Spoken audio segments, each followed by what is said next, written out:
வட இந்தியாவில் இந்த இந்து முஸ்லீம் டிவைடு வலுவாக வேலை செய்கிறதுக்கு தெர் ஆர் ஹிஸ்டாரிக்கல் ரீசன்ஸ்.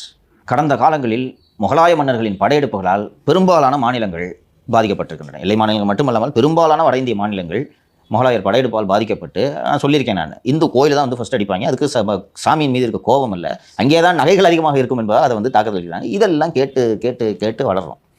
இன்றைக்கி நம்ம எல்லாருக்கும் பெரியார் பிடிக்குது இல்லையா? ஏன்னா சின்ன வயசுலேருந்து வீட்டில் பெரியார் கேட்டு கேட்டு கேட்டு கேட்டு வளர்ந்ததுனால கிட்டத்தட்ட எல்லாருமே மைண்டுக்குள்ளே ஒரு பெரியாருக்கான ஏற்பு உணர்ச்சி நமக்கு இருக்குது, ரைட்டா? இது மாதிரி அங்கே வந்து இந்த ஸ்ட்ராங்காக ஒரு ஹிந்துவாக இருக்கக்கூடியவர்களுக்கு ஒரு ஸ்ட்ராங்கு ஆன்டி முஸ்லீம் ஃபேக்டர் வந்து அங்கே நல்லா வேலை செய்யும். ஆனால் இங்கே அந்த அளவுக்கு ஆன்டி முஸ்லீமுக்கான தேவை இல்லை. அதனால தானே பிஜேபி இங்கே வளரல. அதனால கண்ணை மூடிட்டு காங்கிரஸ் திமுக கூட்டணியில் முஸ்லீம்ஸ் அங்கேயே இருந்தாகணுன்ற தேவை இங்கே இல்லைல்ல இல்லையா? இப்போ நான் நார்த் இந்தியாவில் இந்த ஹிஸ்டாரிக்கல் ரீசன்ஸை சொன்னேன். அவங்க வலுவாக காங்கிரஸ் பிடிச்சிப்பாங்க, ரைட்டா? ஹிஸ்டாரிக்கல் ரீசன்ஸ்னால அண்ட் அடிப்படையிலே அந்த கம்யூனிட்டியில் ஹேட்டட் இருக்குது. இப்போ அங்கே போய் இந்து பெண்களின் தாலியை பிடிங்கி இந்த இஸ்லாமியர்கிட்ட கொடுத்துருவாங்கட்டு மோடி கான்சியஸாக பேசுகிறான்னா அது எடுபடுது. இங்கே வந்து சொன்னால் சிரிப்பாங்க, என்ன பஸ் சொல்கிறீங்கன்னு வாங்க, நம்ம பாய் ரைட்டா?